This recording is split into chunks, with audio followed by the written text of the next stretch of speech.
नमस्कार दोस्तों, मैं अभिषेक शर्मा आपका फिर एक बार स्वागत करता हूं आपके YouTube चैनल पे। दोस्तों, अपन राजस्थान का आर्ट एंड कल्चर पढ़ रहे थे और राजस्थान के आर्ट एंड कल्चर में अब तक अपन ने राजस्थान के लोक देवताओं की बात की थी और इसमें अपन ने 7 लोक देवताओं की बात कर ली थी, जिसमें अपन ने पंचपीर समूह की बात की थी। पंचपीर में अपन ने रामदेव जी, मेहा जी, गोगा जी, पाबू जी और हड़बू जी सांखला की बात की थी। इसके अलावा अपन ने तेजा जी और देवनारायण जी की भी बात कर ली थी। आगे दोस्तों अपन जो पढ़ेंगे, आज जिन लोक देवताओं के बारे में अपन बात करेंगे उनमें अपन किनकी बात करेंगे, वीर कल्ला जी राठौड़ की। किनकी बात करेंगे दोस्तों अपन, वीर कल्ला जी राठौड़ की। दोस्तों, वीर कल्ला जी राठौड़ हैं, इनका जो जन्म हुआ है वो नागौर जिले के मेड़ता जो तहसील है वहाँ पर इनका क्या होता है, जन्म होता है। और ये वहाँ से अपने अल्पायु में ही कहाँ चले जाते हैं, आपके जो मेवाड़ है, मेवाड़ की जो सेना है उसमें अपने चाचा जयमल मेड़तिया के साथ वहाँ चले जाते हैं। और जब कालांतर में अपने युद्ध पढ़ते हैं मेवाड़ के इतिहास में, जिसमें जो अकबर हैं वो किस पे आक्रमण करते हैं, मेवाड़ में। और उस समय मेवाड़ के शासक कौन होते हैं, महाराणा उदय सिंह, है ना। तो आपको पता होगा महाराणा उदय सिंह के काल में जब अकबर किस पे, मेवाड़ पे आक्रमण करता है, तो उस समय आपने 2 सेनापतियों के नाम पढ़े होंगे जिन्होंने बहुत ही पराक्रम के साथ युद्ध किया था, जिनके नाम अपन 2 नाम पढ़ते हैं, जयमल मेड़तिया और फत्ता सिंह सिसोदिया, जो अपन 2 नाम पढ़ते हैं। उन्हीं में से एक जो थे जयमल मेड़तिया, वो आपके किसके चाचा थे, किसके चाचा थे, आपके वीर कल्ला जी राठौड़ के क्या थे, चाचा थे। और ये जो वीर कल्ला जी राठौड़ है वो जयमल मेड़तिया के क्या थे, भतीजे थे। ये चीज़ आपको पता रखनी है। तो जो ये युद्ध होता है ये कब की बात कर रहा हूँ दोस्तों, 1567 और 68, 1567-68 ईस्वी की जो ये बात है, उस समय की ये जो बात है, उस आक्रमण के समय ये क्या करते हैं, जयमल मेड़तिया को अपने कंधे पर बैठा कर क्या करते हैं, युद्ध करते हैं। जयमल मेड़तिया को अपने कंधे पर बैठाकर इन्होंने क्या किया, युद्ध किया।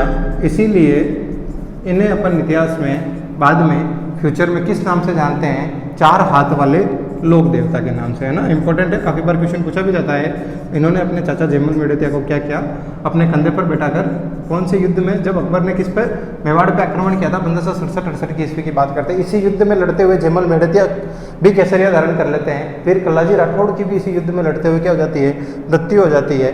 आपको पता होगा जब अपन हिस्ट्री की बात करते हैं कि इसी युद्ध में जयमल मेड़तिया और फत्ता सिंह सिसोदिया के जो पराक्रम है उससे प्रभावित होकर अकबर इनकी जो आदमकद की प्रतिमाएं हैं वो आगरा के दुर्ग के बाहर क्या कर पाते हैं, निर्माण करवाते हैं। और कालांतर में बीकानेर के शासक राय सिंह जब बीकानेर में आपके जो जूनागढ़ का दुर्ग है उसका निर्माण करवाते हैं, तो इन मूर्तियों को वहाँ से लाकर जूनागढ़ के दुर्ग के वहाँ क्या कर देते हैं, इनको स्थापित कर देते हैं। तो उन्हीं जयमल मेड़तिया के ये क्या थे, भतीजे थे, जिन्होंने जयमल मेड़तिया को अपने कंधे पर बैठाकर युद्ध किया। इसीलिए ये इतिहास में किस नाम से प्रसिद्ध हुए, 4 हाथ वाले लोक देवता। देखिए दोस्तों, क्लियर हो गया होगा क्यों इनको 4 हाथ वाले लोक देवता कहते हैं, है ना। आप समझ लीजिए कि एक आपके क्या है, खुद जैसे इस प्रकार आप समझ लीजिए, ये कौन है, वीर कल्ला जी राठौड़ है। और इन वीर कल्ला जी राठौड़ ने अपने कंधे पर किसको बैठा लिया, जयमल मेड़तिया को। तो 2 हाथ उनके और 2 किसके, वीर कल्ला जी राठौड़ के। तो इस प्रकार ये जो चारों हाथ हैं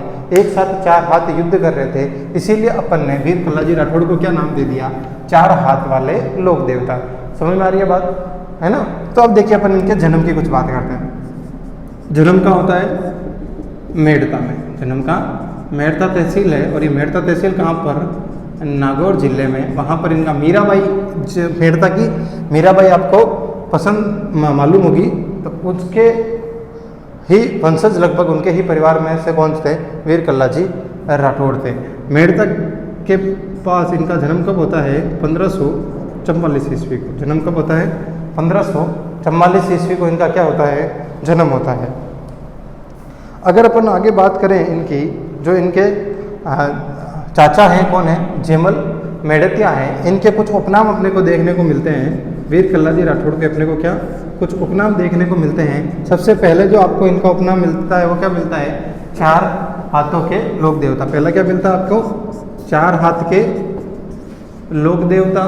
दूसरा जो इनका उपनाम मिलता है वीर कल्ला जी राठौड़ का अपने को, वो जो दूसरा जो नाम मिलेगा वो अपने को क्या मिलता है, शेषनाग के अवतार। दूसरा जो अपने को वीर कल्ला जी राठौड़ का नाम उपनाम मिलता है वो क्या है, शेषनाग के अवतार। इसके अलावा एक और उपनाम अपने को मिलता है बाल ब्रह्मचारी। क्या मिलता है, बाल ब्रह्मचारी। कौन से लोक देवता को कहा जाता है, वीर कल्लाजी राठौड़ को। एक अपने को नाम याद रखना है, केहर की उपाधि से भी किसको, या केहर किसका उपनाम है, वीर कल्लाजी राठौड़ का। वीर कल्लाजी राठौड़ के 4 उपनाम मैंने आपको बताया, जिनमें क्या क्या बताया मैंने, 4 हाथों के लोक देवता, इसके अलावा शेषनाग के अवतार, बाल ब्रह्मचारी और केहर। शेषनाग के अवतार अपन इनको मानते हैं, इसीलिए डूंगरपुर सामलिया तीर्थ जो है, जहाँ पर वीर कल्लाजी राठौड़ का क्या बना हुआ है मंदिर, वहाँ पर इनकी पूजा जो इनके भोपे करते हैं वो क्या करते हैं, जो सांप से जो डंक लगे हुए जो मरी जाते हैं उनका इलाज किसके नाम पर, वीर कल्लाजी राठौड़ के नाम पर क्या करते हैं, वो इलाज भी करते हैं। कहाँ पर, सामलिया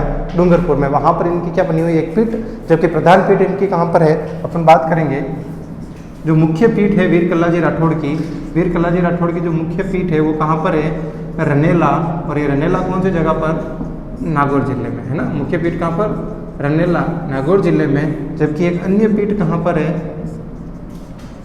पीठ का मतलब यहाँ पे आप मंदिर से समझ सकते हैं कि कल्लाजी राठौड़ का जो मुख्य मंदिर है वो तो कहाँ पर, आपके रनेला में, नागौर डिस्ट्रिक्ट में। और जो एक अन्य पीठ है वो कहाँ पर है, सामलिया में, है ना दोस्तों। कहाँ पर, सामलिया। और ये सामलिया कहाँ पर है दोस्तों, डूंगरपुर जिले में, जिसे सामलिया तीर्थ के नाम से जाना जाता है। और ये सामलिया तीर्थ कहाँ पर है, डूंगरपुर जिले में, है ना। वहाँ पर भी इनकी क्या बनी हुई है, एक पीठ।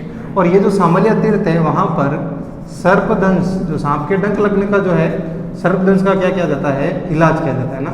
यहाँ पर क्या, जो भोपे हैं वो किसके, सांप के डंक लगने का क्या करते हैं, इलाज करते हैं। क्यों, क्योंकि ये किसको, जो वीर कल्लाजी राठौड़ को क्या मानते हैं, शेषनाग का क्या मानते हैं, अवतार मानते हैं। इसके अलावा अगर अपन वीर कल्लाजी राठौड़ के कार्यों की बात करें कि क्या किया इन्होंने, कहते कार्य, तो दोस्तों सबसे पहला जो इनका कार्य है वो ये कि इन्होंने मेवाड़ पर जब आक्रमण हुआ था तो अकबर के विरुद्ध क्या किया था, युद्ध किया था, जिसकी पूरी की पूरी मैं आपको क्या बता चुका हूँ एक अलग से।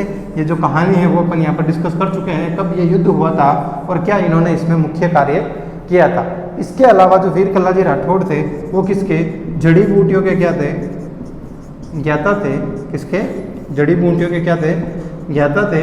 इसीलिए ये जो प्राकृतिक जो आपकी जड़ी बूटियाँ हैं उनका उपयोग लोगों के इलाज में, असाध्य रोगों के इलाज में ये क्या करते थे, कार्य करते थे। लोगों की बड़ी बड़ी जो जड़ से बीमारियां उनको खत्म करने के लिए जड़ी बूटियों का प्रयोग करते थे।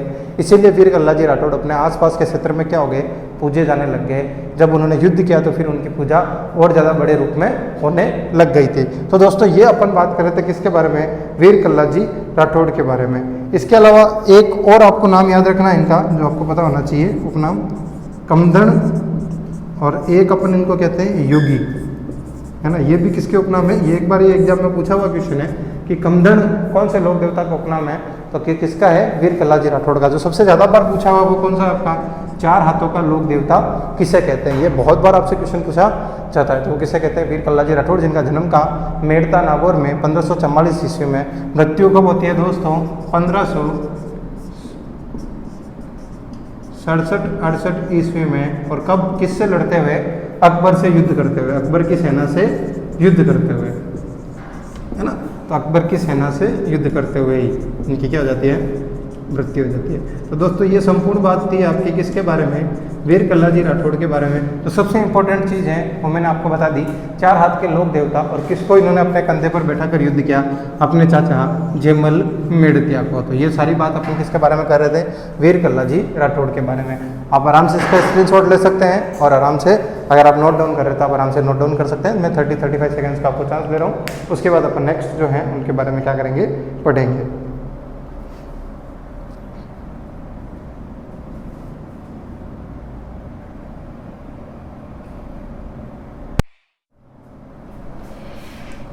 तो दोस्तों अपन आगे बढ़ेंगे। नेक्स्ट जो अपने लोक देवता है वो कौन से हैं, मल्लीनाथ जी। मल्लीनाथ जी का जो जन्म है वो कहाँ होता है, मारवाड़ क्षेत्र में। मल्लीनाथ जी का जन्म कहाँ, मारवाड़ क्षेत्र में इनका क्या होता है, जन्म होता है ना। दोस्तों आपने एक जो बाड़मेर क्षेत्र है उसका नाम सुना होगा, मालानी। तो क्यों कहते हैं अपन बाड़मेर को मालानी, तो आपको पता होना चाहिए कि जो बाड़मेर का क्षेत्र जो मालानी के नाम से प्रसिद्ध हुआ, उसके पीछे जो जिम्मेदार आदमी है वो कौन है, मल्लीनाथ जी। इन्हीं के नाम पर बाड़मेर क्षेत्र का नाम क्या पड़ गया, मालानी पड़ गया। तो इंपॉर्टेंट चीज़ ध्यान रखें कि मल्लीनाथ जी के नाम पर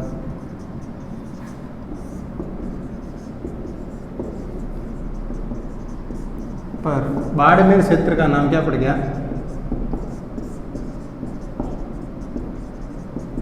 मालानी पड़ गया ना। कौन से लोक देवता के नाम पर बाड़मेर मालानी के नाम से प्रसिद्ध हुआ? मल्लीनाथ जी के नाम पर। अब देखिए कुछ बात करेंगे अपन इनके बारे में, और जो इम्पोर्टेंट है, बहुत ज़्यादा चीज़ें जो इनसे पूछी जाती है। पहला कि इनका जो प्रमुख केंद्र है वो कहाँ पर, इनका जो प्रमुख केंद्र है वो कहाँ पर है? आपके तिलवाड़ा है ना। और ये तिलवाड़ा कहाँ पर है? बाड़मेर में। देखिए बहुत बार इम्पोर्टेंट है, पूछा हुआ क्वेश्चन भी है कि तिलवाड़ा में जो मेला भरता है वो कब भरता है, या मल्लीनाथ जी का मेला कब भरता है। ये क्वेश्चन काफ़ी बार पूछा हुआ है, तो दोनों ही हैं कि कहाँ भरता है तिलवाड़ा में और कब भरता है, उसकी भी अपन आगे बात करेंगे पूरी डिटेल में क्या है और क्या कारण है। तो इनका एक जो इम्पोर्टेंट चीज़ें आपको याद रखनी है कि इनका जो प्रमुख केंद्र है वो आपका, इनका प्रमुख केंद्र कहाँ पर? तिलवाड़ा में। और ये तिलवाड़ा कहाँ पर है, कौन से डिस्ट्रिक्ट में है? बाड़मेर डिस्ट्रिक्ट में। तो जो अब तक अपन ने बात की कि मालानी जो नाम पड़ा है किसका, बाड़मेर वाले क्षेत्र का, वो किसके नाम पर? मल्लीनाथ जी के नाम पर पड़ा है। इसके अलावा जो अपन ने बात की थी कि जो ये हैं आपके क्या है, जो तिलवाड़ा है वहाँ इनका क्या है, प्रमुख केंद्र हैं। और इस तिलवाड़ा में आपके प्रतिवर्ष क्या भरता है? मेला भरता है। और ये मेला कब भरता है? देखिए चैत्र माह की, कौन से माह की? चैत्र माह की कृष्ण पक्ष की एकादशी से, है ना। चैत्र माह की कृष्ण पक्ष की एकादशी से चैत्र माह की ही शुक्ल पक्ष की एकादशी तक कितने दिन हो गए? 15 दिन तक, है ना। टोटल 15 दिन तक ये मेला चल रहा है। कब से? 11 से लेके 11 तक, पूरे चैत्र माह की अंधारी 11 से चैत्र माह की चाननी 11। कृष्ण पक्ष मतलब जिसको अंधेरा पक्ष कहते हैं अपन, तो चैत्र माह की कृष्ण पक्ष की 11 से लेके आपके चैत्र माह की शुक्ल पक्ष की एकादशी को चलने वाला 15 दिवसीय इनका क्या बढ़ता है? मेला बढ़ता है। ये 15 दिवसीय मेला किस प्रकार का मेला है? एक पशु मेला, जिसे मल्लीनाथ पशु मेले के नाम से क्या जानते हैं? अपन जानते हैं। किस नाम से जानते हैं? मल्लीनाथ पशु, जहाँ जालोरी नस्ल की, और ये जो है आपकी जो हैं बहुत सारे जानवर क्या होते हैं यहाँ पर, छाछोरी नस्ल की, जालोरी नस्ल के जो भी हैं आपके जानवर हैं, उनकी क्या होती है? खरीद फरोख्त होती है। और ये आपके पशु मेला है जो कब बढ़ता है? चैत्र माह की कृष्ण पक्ष की एकादशी से चैत्र शुक्ल की एकादशी को 15 दिवसीय ये मेला तिलवाड़ा बाड़मेर में किसके नाम पर? मल्लीनाथ जी के नाम पर भरता है। मल्लीनाथ जी के नाम पर ही जो बाड़मेर का क्षेत्र है उसका नाम मालानी पड़ गया। अब देखिए क्यों इनकी पूजा की जाने लगी। सबसे पहली बात है आपको ये पता होना चाहिए कि इनकी पूजा क्यों की जाने लगी। तो इन्होंने एक सूबेदार थे निजामुद्दीन, उनसे क्या किया? युद्ध किया था। एक इंपॉर्टेंट फैक्ट इस मेले के बारे में आप और याद रखें कि यह राजस्थान का सबसे प्राचीन पशु मेला कौन सा है? यही मेला है ना। राजस्थान का सबसे प्राचीन पशु मेला कौन सा है आपका? मल्लीनाथ जी का मेला या तिलवाड़ा का पशु मेला, दोनों एक ही चीज़ है। राजस्थान का सबसे प्राचीन पशु मेला कौन सा है आपके? मल्लीनाथ जी या तिलवाड़ा का पशु मेला। हाँ, अपन बात करते हैं इनकी पूजा क्यों की जाती है। तो इनकी पूजा क्यों क्यों जाती है? इन्होंने एक सूबेदार थे जिनका नाम क्या? निजामुद्दीन। सूबेदार जिनका नाम क्या है? निजामुद्दीन। उनसे इन्होंने क्या किया? धर्म की रक्षा के लिए क्या किया? युद्ध किया था। और ये जो निजामुद्दीन कहाँ के सूबेदार थे? मालवा के, है ना। मालवा आपको पता होगा, जो राजस्थान है, मध्य प्रदेश का जो क्षेत्र है, वहाँ पर वर्तमान में जो मध्य प्रदेश का क्षेत्र है वो समय मालवा के नाम से जाना जाता था।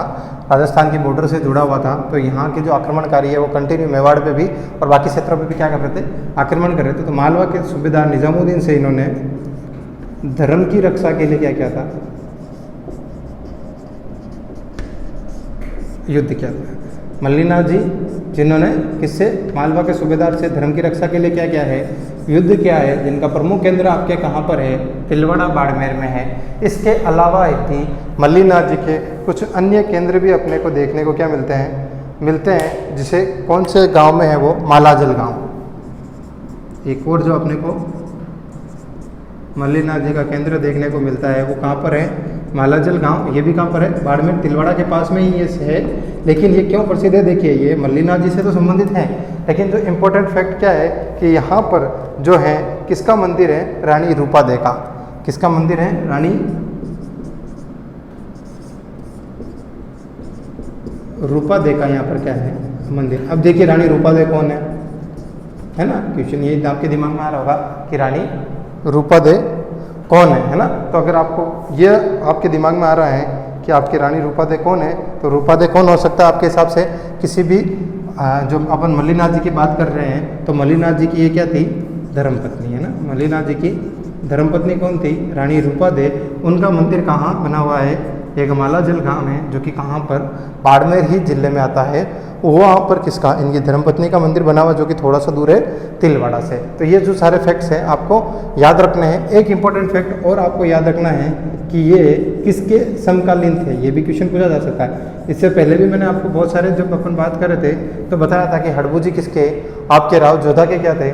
समकालीन थे। तो इस प्रकार अपने को ये भी याद रखना है कि जो आपके मल्लीनाथ जी थे वो किसके? राव चूड़ा के क्या थे? भतीजे थे। इंपॉर्टेंट है ना। राव चूड़ा जो कि मारवाड़ के शासक थे, राव चूड़ा है ना, उनके क्या थे? भतीजे थे। मारवाड़ के शासक राव चूड़ा के क्या थे? ये भतीजे थे, है ना। तो ये भी आपको फैक्ट इनके बारे में याद रखना है। तो दोस्तों ये पूरी जो जानकारी थी किसके बारे में? मल्लीनाथ जी के बारे में। इंपॉर्टेंट चीज़ जो मल्लीनाथ जी से संबंधित है, एक तो मालानी वाला क्षेत्र कहाँ पर है, दूसरा तिलवाड़ा का जो पशु मेला है बहुत इंपॉर्टेंट है। काफ़ी बार यहाँ से क्वेश्चन पूछे जाते हैं क्योंकि ये राजस्थान का सबसे प्राचीन क्या है? पशु मेला है। तो ये जो फैक्ट्स हैं जिसका आप आराम से क्या ले सकते हैं? स्क्रीनशॉट ले सकते हैं। किसके बारे में है? संपूर्ण मल्लीनाथ जी के बारे में है। इसके अलावा बहुत सारी जानकारी, उनको पढ़ने से कोई मतलब नहीं है। एक क्वेश्चन जो है इससे पूछा जा सकता है कि जो तिलवाड़ा है वो कौन सी नदी के किनारे है? तो आपको ध्यान रखना है ये कौन सी नदी के किनारे है? आपके मरु गंगा, जिसको अपन कहते हैं, लूणी नदी के क्या है? ये किनारे है ना। ये आपको थोड़ा सा एक फैक्ट और इसके साथ ऐड कर देना है कि जो तिलवाड़ा है, जहाँ की प्रधान पीठ है, जो मुख्य आपका केंद्र है, वो कौन सी नदी के किनारे है? लूणी की नदी के किनारे। ये संपूर्ण जानकारी दोस्तों किसके बारे में थी? मल्लीनाथ जी के बारे में। तो आप आराम से इसका स्क्रीनशॉट ले सकते हैं और लिख रहे हैं तो लिख सकते हैं। और इसी ड्यूरेशन में अगर आप फ्री हैं, आप स्क्रीनशॉट भी नहीं ले रहे हैं, लिख नहीं रहे, तो आप हमारे चैनल को सब्सक्राइब कर सकते हैं। अगर आपने नहीं किया है, वीडियो को लाइक कर सकते हैं, अपने दोस्तों के साथ उसको क्या कर सकते हैं? शेयर कर सकते हैं। नेक्स्ट जो अपन पढ़ेंगे वो किसकी बात करेंगे? तल्लीनाथ जी की। मल्लीनाथ जी के बारे में अपन ने पूरी डिटेल पढ़ ली है। अब जो अपन बात करेंगे तल्लीनाथ जी की। देखिए मैंने मल्लीनाथ जी के बारे में आपको बताया कि ये जो राव चूड़ा थे उनके क्या थे? भतीजे थे। लेकिन तल्लीनाथ जी क्या थे? राव चूड़ा के भाई। कौन थे ये? कौन से हैं? किसके भाई हैं? राव चूड़ा के क्या हैं? भाई हैं। और कौन से क्षेत्र में ये पूजे जाते हैं? जालोर क्षेत्र में। जालोर का क्षेत्र है, इनमें इनकी क्या की जाती है? लोकप्रिय है। जालोर क्षेत्र में इनकी क्या की जाती है? पूजा की जाती है। मैंने पहले ही बताया आपको, लोक देवता मतलब क्षेत्र विशेष से संबंध रखेंगे। कुछ लोक देवता हैं जो बात कालांतर में क्या हो गए? बहुत ज़्यादा प्रसिद्ध हो गए, लेकिन अधिकतर लोक देवताएं एक पर्टिकुलर एरिया में ही क्या रहेंगे? सीमित रहेंगे। आगे अपन बात करेंगे ये क्यों प्रसिद्ध हुए तल्लीनाथ जी। तो सबसे इम्पोर्टेंट चीज़, राजस्थान के वो लोक देवता जिन्होंने सबसे पहले जो वृक्षों के काटने पे क्या कही? रोक लगाने की बात कही, वो कौन से थे? तल्लीनाथ थे। तो इन्होंने वृक्ष काटने पर सर्वप्रथम क्या की? मनाही की। सबसे पहले जो जिन्होंने मना किया कि भैया वृक्ष नहीं काटने हैं, पर्यावरण से अपने को क्या करना है? प्रेम करना है, वो कौन थे? आपके तल्लीनाथ जी थे। कौन से लोक देवता ने सबसे पहले वृक्ष काटने से क्या किया? मना किया। वृक्षों को संरक्षण देने की सबसे पहले बात कौन से लोक देवता ने की थी? तल्लीनाथ जी ने की थी, है ना। तो ये जो है इसीलिए ये सबसे ज़्यादा प्रसिद्ध हुए क्योंकि इन्होंने पर्यावरण संरक्षण की सबसे पहले क्या कही थी? बात कही थी। इसके अलावा जो अपन तल्लीनाथ जी के बारे में बात करते हैं कि जो तल्लीनाथ जी है, इनका जन्म जो होता है वो कहाँ होता है? शेरगढ़ जोधपुर में। इनका जन्म कहाँ होता है? शेरगढ़ जोधपुर में। और इनका जो वास्तविक नाम है ना, ये तो तल्लीनाथ जी तो बाद में कालांतर में जब ये लोक देवता के रूप में प्रसिद्ध हुए तब कहलाए, जबकि इनका वास्तविक नाम जो है वो क्या है? गंगदेव राठौड़। इनका वास्तविक नाम क्या है? गंगदेव राठौड़ इनका वास्तविक नाम है। और जिनका जन्म कहाँ होता है? शेरगढ़ जोधपुर में इनका क्या होता है? जन्म होता है। दोस्तों जो सबसे इम्पोर्टेंट चीज़ है इनके बारे में है कि इनका जो प्रमुख केंद्र है वो आपको याद रखना है। इनका जो प्रमुख केंद्र है वो आपको याद रखना है। और इनका जो प्रमुख केंद्र है वो कहाँ पर है? आपके जालोर जिले में एक गांव है, जालोर के पांचोटा गांव में, है ना। जालोर जिले में गांव है जिसका नाम क्या? पांचोटा गांव। और इस पांचोटा गांव में एक पहाड़ी है जिसे कि पंचमुखी पहाड़ी पर, है ना। कहाँ पर? जालोर के पांचोटा गांव की पंचमुखी पहाड़ी पर इनका क्या बना हुआ है, मुख्य केंद्र बना हुआ है। इंपॉर्टेंट फैक्ट, सबसे पहले आपके वृक्ष काटने से सर्वप्रथम मनाही करने वाले कौन से लोक देवता है, तल्लीनाथ जी। या फिर जो आपसे क्वेश्चन पूछा जाएगा, जालोर क्षेत्र में पूजे जाने वाले लोक देवता कौन से हैं, वो आपके कौन से हैं, तल्लीनाथ जी। तो दोस्तों ये आपको दोनों फैक्ट है जो तल्लीनाथ जी के बारे में क्या रखने हैं, याद रखना है। इसके अलावा जो भी है वो भी छोटी मोटी जानकारी आपको रखनी है कि जो आपके तल्लीनाथ जी का प्रमुख केंद्र कहाँ है, जालोर के पांचोटा गांव में, और कौन सी पहाड़ी पर, आपके पंचमुखी की पहाड़ी पर इनका क्या है, आपके प्रमुख केंद्र हैं। तो दोस्तों ये थे आपके कौन, तल्लीनाथ जी। मैंने कहा दिया प्रमुख जो लोग देवता थे उनको बारे में अपन ने पहले डिटेल में पढ़ लिया। अब जो आपके छोटे छोटे डिटेल्स मिलेंगे, जो फैक्ट्स मिलेंगे, उन सीधे फैक्ट्स पे ही अपन बात करेंगे। बाकी जो लंबी चौड़ी कहानियाँ हैं, जो कथाएं हैं, उनसे अपने को ज़्यादा, अगर आप लोकल हैं तो आपको पता भी होना चाहिए, ये एक अच्छी बात है। लेकिन पूरी अपन जो एग्जाम के पॉइंट ऑफ व्यू से बात करेंगे तो सीधी जो अपने काम की चीज़ है उसी की अपन क्या करेंगे, बात करेंगे। बाकी जो लोग देवता हैं उनके भी अपन वीडियो कंटिन्यू आपके पोस्ट होते रहेंगे। तो अधिक से अधिक आप हमारे चैनल को क्या कीजिए, लाइक कीजिए, वीडियोस को, चैनल को आप क्या, अगर सब्सक्राइब नहीं किया तब तक क्या कर लीजिए, सब्सक्राइब कर लीजिए। और अगर अभी तक आप अपने दोस्तों के साथ ये वीडियो शेयर नहीं कर रहे हैं तो मेरी आपसे रिक्वेस्ट है कि आप उसको क्या करें, शेयर करें। और जो मोस्ट इंपॉर्टेंट चीज़, अगर आप यहाँ तक पहुँचे इसका मतलब आप वीडियो पूरा देख रहे हैं, तो आप जो भी फैक्ट है उनको आप क्या कर रहे हैं, काम में ले सकते हैं। थैंक यू दोस्तों, थैंक यू सो मच।